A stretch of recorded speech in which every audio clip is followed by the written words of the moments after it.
A'udzubillahi minasyaitonirrajim. Bismillahirrahmanirrahim.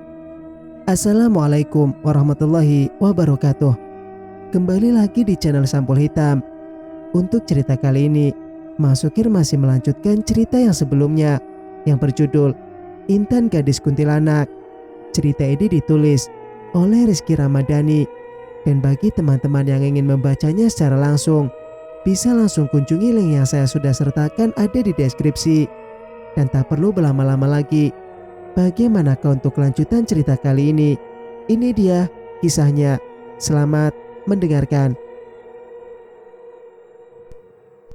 Tiba-tiba terdengar suara kegaduhan di belakang rumah.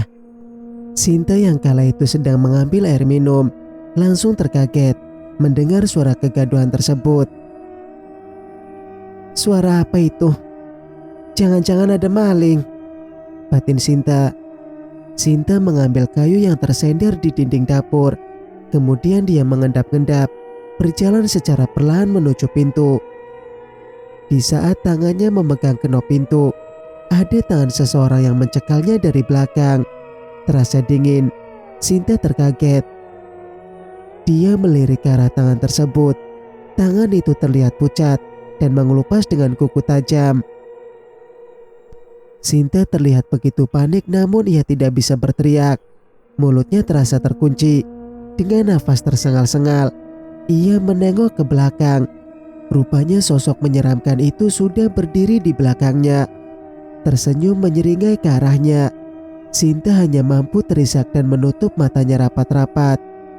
Kemudian sosok itu berbicara kepadanya. Mbak Sinta, masih ingatkah sama aku? Sinta kemudian membuka matanya secara perlahan. Kemudian ia menjawab pertanyaan sosok tersebut. Siapa kamu? Apa yang kamu inginkan dariku? Kenapa kamu menggangguku? Aku tidak punya salah kepadamu.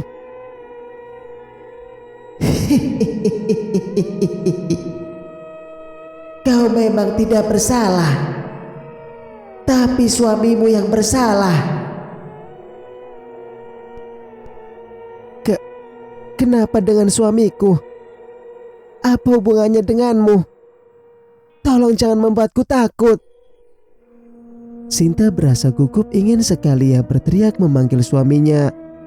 Akan tetapi ia tidak bisa karena makhluk itu kini lebih mendekatkan lagi wajahnya ke wajah Sinta, sehingga dapat terlihat dengan jelas wajahnya yang busuk, dipenuhi belatung, dan berbau amis campur aduk, sehingga Sinta merasakan mual di perutnya.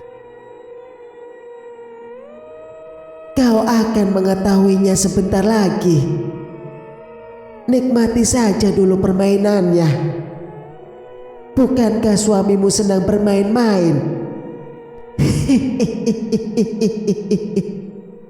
Ucap sosok itu. Kemudian sosok itu menghilang dari pandangan Sinta. Badan Sinta yang lemas tak mampu lagi menopang bobot tubuhnya. Badannya luruh ke lantai. Ia duduk menyender ke dinding. Ia menangis sejadi-jadinya. Sungguh ia sangat takut. Apakah ini mimpi? Ia mencubit tangannya sendiri, terasa sakit. Berarti ini nyata.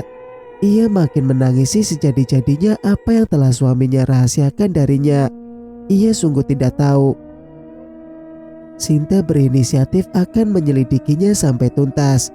Tugasnya kini hanya berpura-pura tidak tahu dan tidak terjadi sesuatu. Sungguh banyak pertanyaan yang muncul dalam pikirannya saat ini. Singkat cerita, di kediaman rumah Barja, nampak istrinya yang tengah hamil besar akan melahirkan. Istri Barja sudah nampak kesakitan, ditemani dukun bayi kepercayaan orang kampung yang membantu proses persalinannya. Proses sudah dilalui, si jabang bayi telah lahir dengan selamat. Dukun bayi tersebut memandikan si bayi dan memakaikan kain bedong, lalu memberikan bayi tersebut ke pangkuan istri Barja. Anak kita laki-laki, Kang, seru istri Barja ketika Barja memasuki kamar. Alhamdulillah, seru Barja sambil menggendong bayinya. Iki le, dikubur dulu ari-arinya. Jangan lupa gali yang agak dalam ya tanahnya, biar gak terendu sama hewan. Terus kasih lampu minyak untuk penerangan kalau malam, ditambah Darmi. Iya mbok, jawab Barja mengambil bungkusan ari-ari yang sudah dibersihkan dukun bayi tersebut. Lalu bergegas pergi ke belakang rumah untuk mengubur ari-ari tersebut. Barja segera menggali tanah lalu menguburkannya. Malam pun tiba, entah kenapa sang bayi menangis terus tiada henti. Sampai dibuat kebingungan istri Barja olehnya. Elis memeriksa tubuh bayi mungilnya, mana tahu ada semut yang menempel di tubuh bayinya tersebut. Namun nihil, tidak ada semut ataupun nyamuk. Akan tetapi badannya terasa panas, demam tinggi. Kang, bangun. Anak kita menangis terus ini. Bisa-bisanya Kang malah tidur. Elis membangunkan Barja yang tengah terlelap. Ada apa? Kenapa anak kita nangis terus? Periksa popoknya, mana tahu basah. Tidak Kang, anak kita demam tinggi. Badannya panas. Gimana ini? Tutur Elis merasa gelisah. Di tengah kekalutan dan kekhawatiran mereka, tiba-tiba terdengar suara lolongan anjing di belakang rumah. Mereka terkesiap. Lalu Barja memerintahkan istrinya untuk menjaga anaknya. Sementara Barja akan memeriksa ke belakang rumah. Takutnya ada pencuri ternak. Barja kemudian mengambil senter dan bergegas keluar. Bulu kuduk Barja terasa berdiri. Semilir angin terasa menusuk tulang. Di bawah sinar bulan purnama, lolongan anjing tidak berhenti juga. Barja bergegas memeriksa ke belakang rumah, tepat di mana ia menguburkan ari-ari anaknya. Rupanya lampu minyaknya padam jadi gelap gulita. Di saat itu terdengar suara seperti seseorang yang sedang mengunyah sesuatu. Gegas Barja menyorotkan senter tepat di mana suara itu berasal, dan betapa terkejutnya Barja. Rupanya ari-ari anaknya sedang dimakan oleh makhluk berupa kuntilanak. Ah! Barja berteriak kala melihat sosok mengerikan tengah menyantap ari-ari milik anaknya. Suara teriakan Barja membuat makhluk itu menoleh dan tersenyum menyeringai.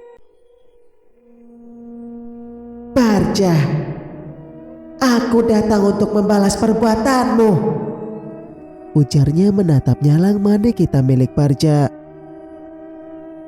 Kembalikan ari-ari anakku, setan!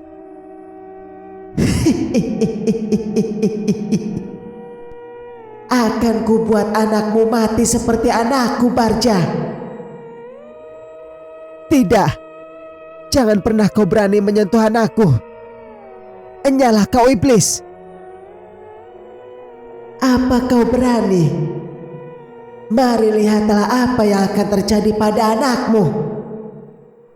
Barja terkaku. Ia mengingat bayi di dalam rumahnya yang tengah menangis dan demam. Tanpa menghiraukan sosok itu, ia berbalik dan kembali ke dalam rumahnya. Istrinya berteriak histeris kala mendapati badan anaknya kejang. Setelah itu badan anaknya tidak bereaksi. Neng, anak kita, teriak Barja. Kang, anak kita sudah tiada. Tangis istri Barja sangat menyayat hati. Ia mendekap badan bayinya yang masih merah. Kurang ajar, setan sialan, geram Barja. Kemudian ia berlari keluar untuk memeriksa apa makhluk itu masih di sekitar rumahnya atau tidak. Rupanya makhluk tersebut sudah tidak ada di tempat. Barja bergegas masuk kembali ke dalam rumah dan menelpon Heru, memberitahukan kejadian ini sekaligus meminta bantuan kepada Heru. Barja kemudian mengambil handphone miliknya di atas lemari TV, lalu mencari kontak Heru. Sambungan teleponnya diangkat oleh si empunya, terdengar suara Heru di seberang sana. "Halo, ada apa menelpon malam-malam begini? Apa ada sesuatu?" "Kang, anakku baru saja meninggal." "Apa? Kok bisa?" "Iya Kang, setan sialan itu telah membunuh anakku. Dia datang membalaskan dendamnya terhadap kita. Tapi anakku yang jadi sasarannya. Aku tidak terima." "Kurang ajar. Akan kubuat perhitungan dengannya.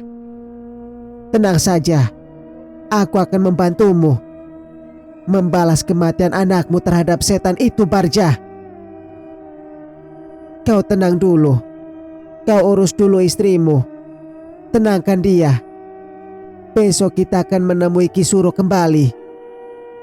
Kemudian Heru menutup sambungan teleponnya. Singkat cerita, setelah mengurus pemakaman anaknya Barja, Heru langsung mengajak Barja pergi menemui dukun andalan mereka, yaitu Ki Suro. Heru menyuruh istrinya Sinta untuk menemani istrinya Barja di rumahnya. Heru berencana akan pulang pagi. Setelah mereka mempersiapkan segala perbekalan yang dibutuhkan, mereka lantas bergegas pergi. Singkat cerita, malam harinya, ketika Elis dan Sinta tengah beristirahat, mereka dikejutkan dengan adanya ketukan pintu dari luar. Elis terbangun, kemudian turun dari tempat tidur untuk mengecek siapa yang datang bertamu malam-malam. Elis mengira itu suaminya Barja. Sinta yang terbangun, kemudian ia melirik ke arah tempat posisi di mana Elis tidur di sampingnya. Akan tetapi Elis tak ada di tempat, sehingga Sinta pun ikut turun untuk mengecek. Kemudian Sinta melihat Elis yang tengah mengintip sesuatu lewat jendela. "Loh, Elis, kamu ngapain di situ?" tanya Sinta. "Ini Mbak, tadi Elis mendengar ada ketukan. Tapi Elis cek tidak ada siapa-siapa. Elis pikir Kang Barja yang pulang," jawab Elis.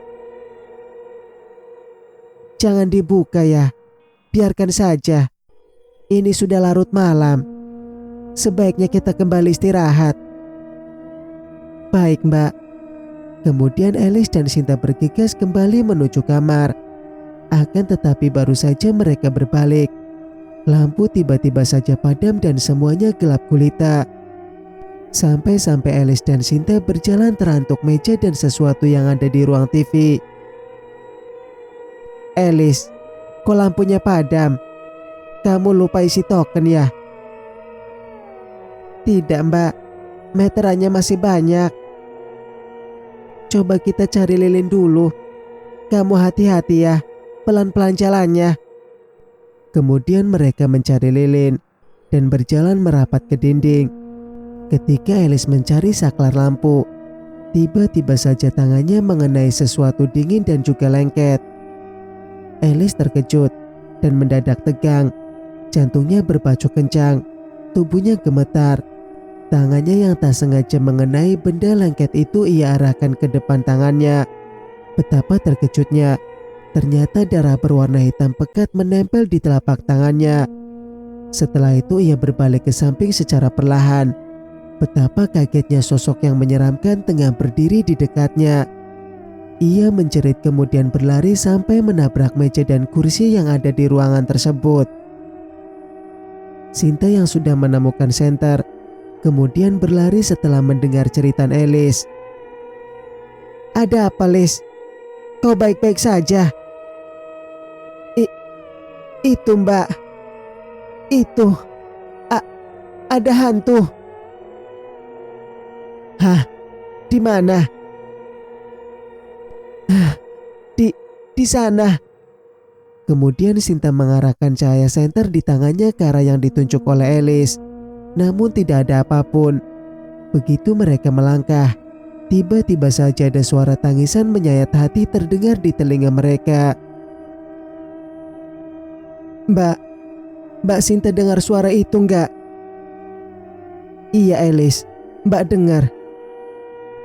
Mbak, aku takut. Tangan Elis memegang erat pinggangnya Sinta. Paling itu tetangga sebelah. Sudah, ayo kita masuk ke kamar saja. Ada tangan yang memegang pundak mereka berdua. Mereka langsung berdiri terpaku, membeku. Membeku tak kuasa menggerakkan badan. Kaki mereka gemetar, kemudian saling pandang.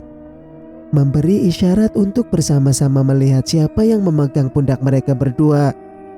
Dan langsung terkejut ketika melirik tangan yang menempel di pundaknya.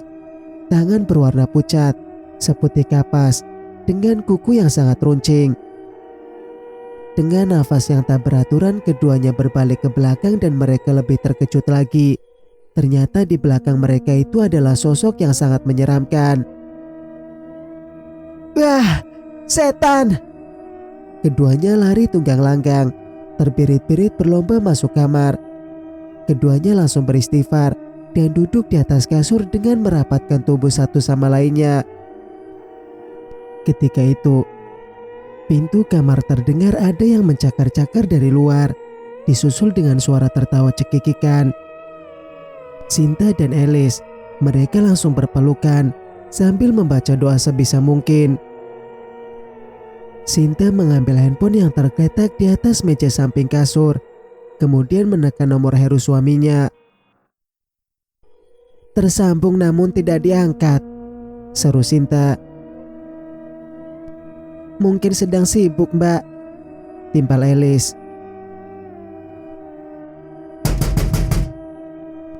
Kaca jendela tiba-tiba digedor dari luar. Sinta menangis. Ia kemudian berdoa kembali, berharap teror ini segera berakhir dan mereka bisa beristirahat malam ini. Saking takutnya, sampai rasa haus dan ingin ke kamar mandi pun mereka tahan sampai subuh. Singkat cerita, pagi pun tiba. Mereka terbangun dengan wajah yang lelah. Sinta yang bangun lebih dulu segera menuju kamar mandi dan membuat sarapan. Setelah mereka berdua menuju meja makan dan menyantap hidangan yang dibuat oleh Sinta. Mbak, kenapa kita sering mendapat gangguan? Aku juga tidak tahu, Lis. Bahkan pernah waktu di rumahku sendiri juga aku diganggu makhluk halus. Padahal kita nggak ada salah apa-apa, Mbak. Bahkan kita nggak tahu apa yang diinginkan makhluk itu dari kita. Sudahlah, lanjutkan makanmu. Biar urusan ini aku selesaikan sendiri. Maksud Mbak Sinta? Aku merasa penyebab dari terjadinya teror ini ada kaitannya dengan Kang Heru. Jadi menurut Mbak, Kang Heru penyebab dari semua kekacauan ini? Entahlah, tapi aku merasa begitu. Aku yakin Kang Heru menyembunyikan sesuatu dariku. Hening. Keduanya sibuk bergelut dengan pikiran masing-masing. Di sisi lain, Heru dan Barja tengah mengikuti ritual yang diajarkan Mbah Suro. Mereka bertekad ingin menghabisi arwah Intan untuk kedua kalinya. Kau harus ingat, setan itu terlalu kuat untuk kalian lawan. Dendam ke Sumatlah yang membuat dia kuat. Jadi kami harus bagaimana? Ikuti perintahku, maka kalian akan selamat. Baik, Mbah. Mbah Suro memandikan Heru dan Barja dengan air yang telah dicampur kembang 7 rupa. Kembang yang diambil dari pemakaman yang dikeramatkan. Kemudian setelah itu, ia keluarkan ayam cemani yang berada di kandangnya. Setelah itu ia menyembelih ayam tersebut dan darahnya ia tampung dalam tempurung kelapa yang berada di atas nampan sesajen. Setelah itu ia mulai lagi dengan ritual yang lainnya sampai siap. Ingat, jangan sampai kalian melanggar pantangannya. Jika kalian melanggar, aku tidak bisa lagi membantu kalian. Baik, Ki. Kemudian mereka pamit dan pulang ke rumah. Di tengah perjalanan ia baru ingat kepada istrinya dan berniat akan menelponnya. Akan tetapi Heru keburu dikagetkan dengan banyaknya panggilan tak terjawab dari istrinya. Kemudian ia menelpon istrinya. "Halo," terdengar suara dari seberang sana. "Halo Dek, apa kau baik-baik saja? Maaf, Akang baru sempat menelpon. Kami mendapat gangguan tadi malam, Kang. Kami tidak bisa tidur nyenyak." "Apa? Setan itu meneror kalian lagi?" "Iya, Kang. Cepatlah pulang. Nanti kita bicara." Kemudian sambungan telepon terputus. "Ada apa, Kang?" tanya Barja. "Bini kita mendapat gangguan tadi malam. Setan itu mengganggu mereka." "Kurang ajar." "Tenanglah. Kita sudah mendapatkan perlindungan dari Ki Suro. Sebentar lagi setan itu akan lenyap." Kemudian Barja melesat melajukan kendaraannya dengan kecepatan penuh, melewati kebun jati. Setelah melewati kebun jati, mendadak Barja menginjak rem secara mendadak sampai kepala Heru terbentur. "Hati-hati Barja, kau sudah gila ya?" gerutu Heru sambil mengusap keningnya. "Maaf Kang, tadi ada orang nyebrang." "Mana ada? Ini hutan Barja. Mana ada manusia di sini?" "Tapi tadi memang ada yang nyebrang Kang. Aku serius." "Jangan melamun makanya. Ayo cepat jalan. Ini sudah mau maghrib. Kita harus cepat sampai rumah." Barja menyalakan kembali mobil Heru. Tiba-tiba mobilnya tidak bisa hidup. "Kenapa dengan ini mobil? Kenapa tiba-tiba tak mau menyala?" "Coba kau starter lagi." "Tidak mau Kang." "Ah, sial." Kemudian Barja dan Heru turun dari mobil, berniat mengecek keadaan mesin. Tiba-tiba saja terdengar nada gamelan sayup-sayup dari kejauhan, seperti ada orang sedang mengadakan hajatan. Barja dan Heru saling pandang, saling menajamkan pendengaran masing-masing. "Jah, kau dengar itu?" "Iya, aku mendengarnya Kang." "Apa di hutan ini ada pedesaan?" "Setauku tidak ada. Ini hutan Kang." "Tapi kok ada suara gamelan? Ayo kita periksa. Siapa tahu memang di sini ada penduduk desa. Lumayan kita bisa minta pertolongan." Kemudian mereka berjalan mencari di mana sumber suara tersebut. Selang beberapa kilometer dari situ terlihat ada cahaya. Barja dan Heru berjalan lagi, semakin dekat semakin terlihat jelas. Memang di situ sedang ada yang mengadakan pesta hajatan. Banyak warga berkumpul di acara itu. Bahkan terlihat ada penari juga. Barja dan Heru nampak terlihat bingung. Akan tetapi mereka memberanikan diri, melangkah dan menyapa salah satu warga yang terlihat sudah sepuh. "Permisi Pak."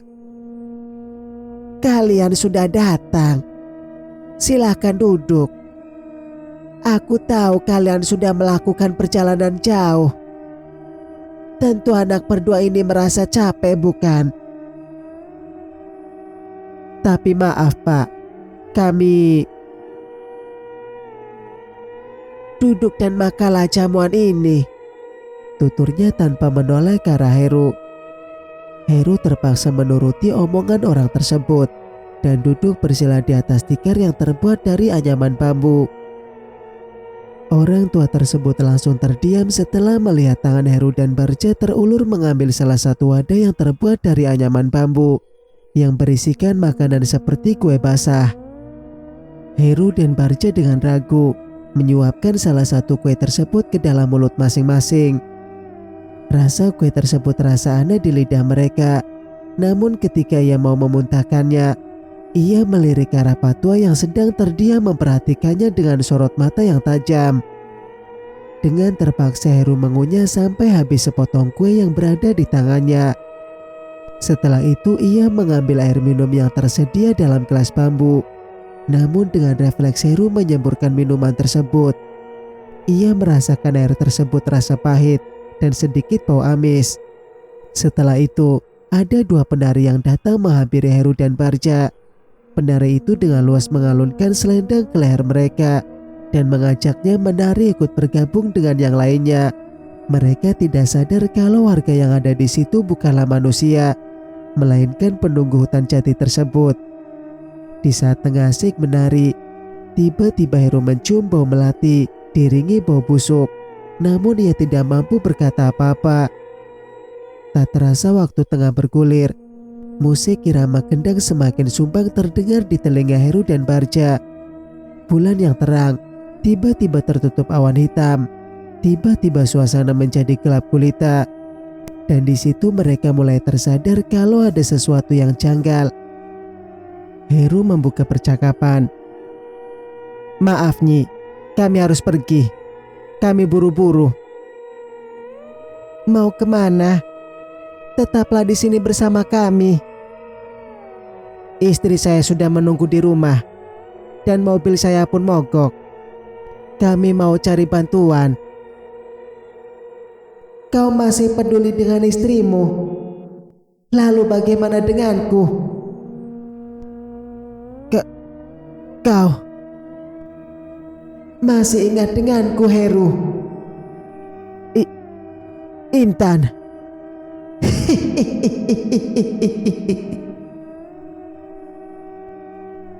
"Kau harus ingat, mati harus dibayar dengan mati.